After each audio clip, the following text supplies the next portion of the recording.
Hi, I'm Nancy from Black Sheep Knitting in Needham, Massachusetts. We're a suburb of Boston, easily accessible by Route 95, or also known as Route 128, and we have a commuter rail that comes right through town plus buses, so you can get here from the city. We're about 10 miles outside of Boston, and we have an online shop as well. So if you're unable to get to the shop and you like to shop in the middle of the night, or if you live far, far away, we have most of our products are up online, so you're welcome to look at those, and we ship pretty quickly at a minimal charge. Today I was going to show you again some what I think are some great summer projects, and we went through the shop and I think we featured this one shawl. These are all shawls, but I love them for summer knitting because they're portable and you can wear them you can wear them all year round, I think. These are all in fingering and one in DK. Wait, we showed this first one. We went around. I started to say we went around the shop and we just saw all these beautiful color combinations. So I thought we would show them again. So this is Stephen West's shawl called Dotted Rays, and Fiola did it with 3 colors of La Bien Amie. It's a very easy shawl. Starts in one corner and has increases going all the way out. It's a relatively large shawl, though you can always make it shorter. So I went around and looked at these. There is a kind of a gray tonal variegated yarn. These are all La Bien Amie, and then this one is a really variegated, and the bottom is a semi-solid green. And in here, to get this gradient effect, these when you start the new yarn, it's every other row with the new yarn, using the old yarn, and then you start again with the yarn, and then when you get ready to add the third color, it's again every other row with the third color. So it has a nice gradient effect. So some colorways that I chose that I really liked are, these are 3 colors of La Bien Amie, I should say, from France. And these are, one is Dawn, this is Flora, and this is Yellow Brick Road, aptly named. So I thought those went together well. And remember, you're striping these 2 together, one to make it gradient, and then striping these 2 together. Another one, oops, this is for a different shawl. Another one that I thought was fun, this has a lot of pop to it, and I think these would be a real fun sort of firecracker. I think I would do them this way effect with this gorgeous orange. So the orange color is called RGO, and this one is Kiltsune. I'm pronouncing that entirely wrong because I can't read it, but I think it's Kitsune, S-U-N-E. And this one is one of my favorites called Vintage, and it's got pops of orange and red in it, so I think these 3 together are fun. The next 3 that I thought of were these, and I just love this bright yellow. It's slightly tonal, and I would start, if I were doing this, I might even start with the solid, or start with the yellow and work my way this way, your choice. You can also split them up and add colors in wherever you want. So this bright yellow is called La Bien Amie Yellow, and this one is called Tickle. It's got beautiful aqua and pink, and this one is called Hegalia. Gorgeous sort of dusty aqua. I thought those were a great combination. I've got 2 more of these. These I love, and I've got a thing about this color. This one is called Grello, which is very popular, yellow and gray these days, and this one is called Sanho and Amige, A-M-E-G-E. Hello. And Beth just walked in, so I'm saying hi to Beth. So these three I think are really beautiful. And finally, for this shawl, we have this combination. And I kind of like it. I'm not sure which way I like it. I just like these three together. So the dark blue is called Waterfell, and this one is called Cassiopeia.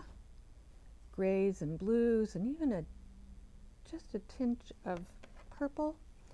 And this one is called Shire. So again, good choices for this.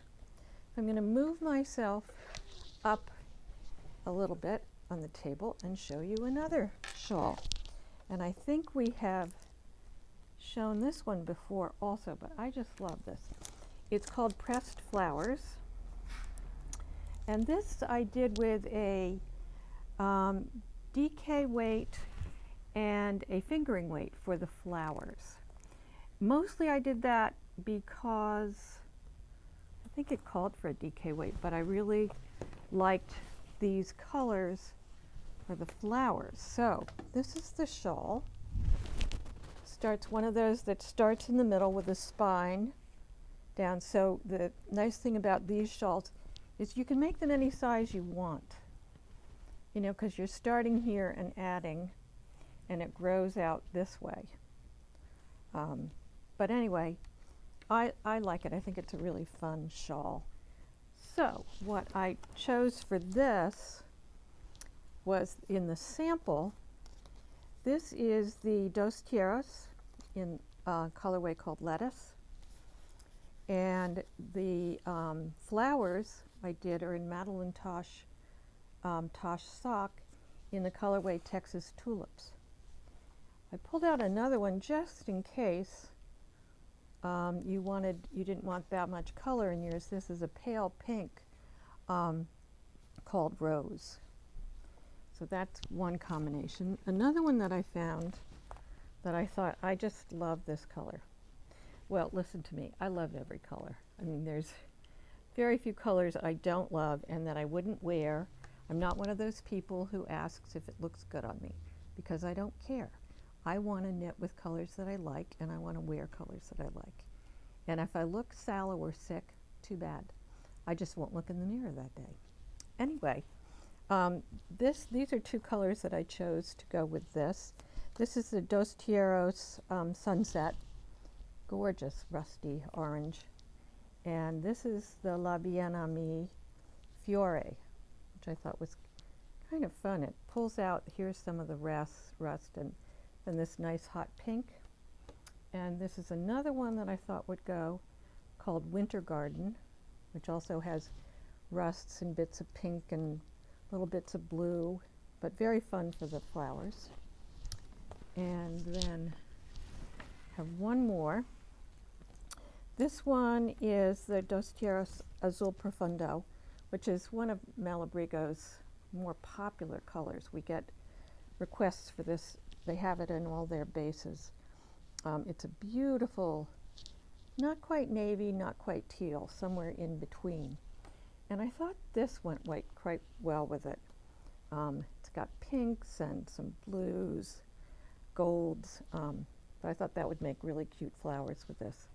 And then I also, this one is called, I said this Winter Garden, and this is the Dos Tierras Hollyhocks, and I love this color. Very pretty, and it brings out, there's pinks in here. So those are some great choices for the flower basket shawl. Knits up fairly quickly. These are just ferrule stitches.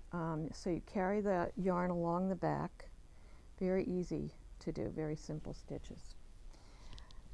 So last but not least is a shawl called from Martina Baim, who is Strict Mitch, called Trillian, not Trillium, Trillium like the flower, it's Trillian. And I've written all over this. This is the shawl. It's one of these incredibly lightweight, long shawls that you can wrap around you a little bit or a lot. And it has this beautiful striping. And I'll show you how I would wear this, I think.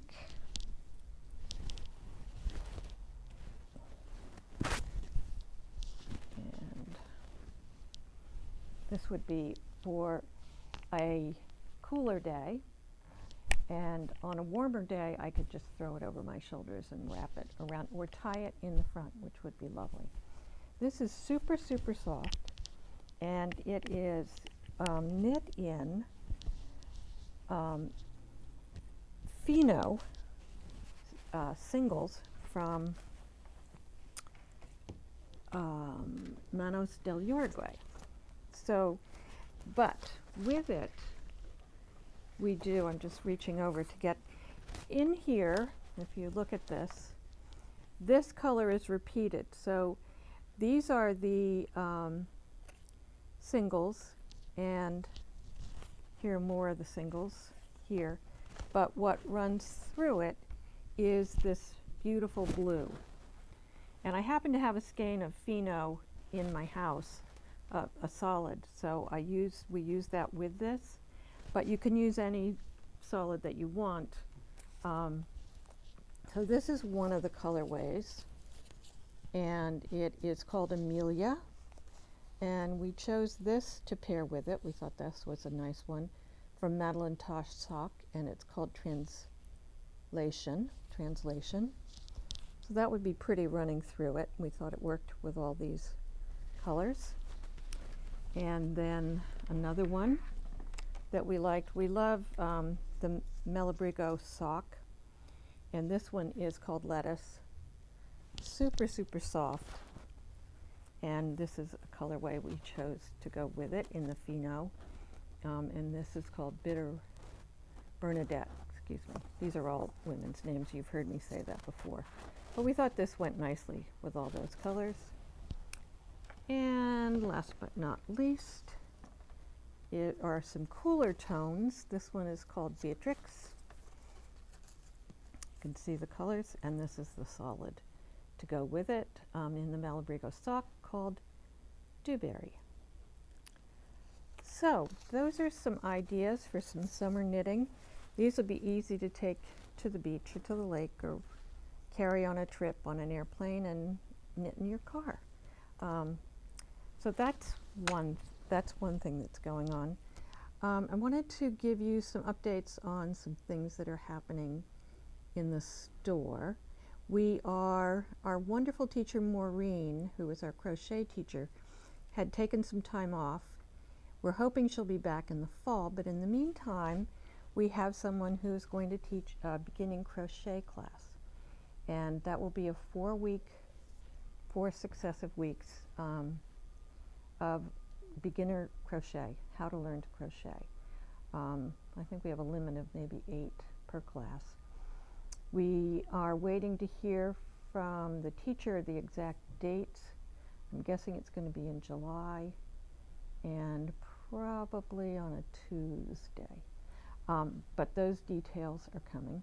She has also agreed to teach a workshop and those people who go through the 4-session course would probably be capable of doing this. Doing a beautiful, beautiful scarf, and I neglected to bring the pattern with me, but it's called Water Arcade. It's actually a crocheted blanket, but then some people liked the pattern so well that somebody did it in a scarf and in 2 colors. If you look it up on Ravelry, it's called Water Arcade, and look through the projects that people have done, and there's one that's in navy blue and white. So it's navy blue and white, and then changes it to white and navy blue on the other half, so it's half and half. It's quite stunning. But you can also do it in lots of other colors, which reminded me of something that just escaped my mind. Oh, I know what I was going to say. When you're looking through Ravelry, wanting to do something, you found a pattern that you liked, be sure that you click either above, there's yarn ideas and comments, and there's also a one you can click on that says projects. And if you click on that, and you want to make sure that there's more than 3 people who've done it. Often it's, my general rule is if it's over 50 people, then it's something I'll look at, because then I know that it's probably well written, people have liked it, it turned out well. I always go and look at those projects, because you'll get, first of all, you'll be reassured that the pattern works. You can look, and when you click on each person's project, they've written notes. Some, not everybody, but some have written notes and said, oh, I changed the pattern. Oh, I needed more yarn. Oh, I didn't use all the yarn. Or I did this, altercation. I did some, or what's the word? Boy, I'm losing words today. They did something different. They altered the pattern a little bit. So the projects pages are really important. You get ideas for yarn. You get to see what it looks like. Mostly people are wearing them. There are occasions when things don't look as good on one person as they do on another. So think about what kind of body type you are, and does it look good on your body type. It's a good way to decide if a pattern is a good thing for you. Well, the sirens are going outside, so I think that that's a warning telling me I've talked enough. Do come and visit us. Keep an eye out on our emails for workshops. Oh, we are going to do another workshop. Agnes, the wonderful, amazing Agnes, if you haven't met her, you'll want to try this workshop, because she is an unbelievable knitter and a wonderful teacher. She's going to do a workshop in 1-color brioche, and then maybe in 2-color as well. So keep an eye out for that workshop. She hasn't quite come up with dates, but I think it'll be relatively soon. So we'll let you know, and we hope you have a great week of knitting. Enjoy the warm weather. Take care. Bye-bye.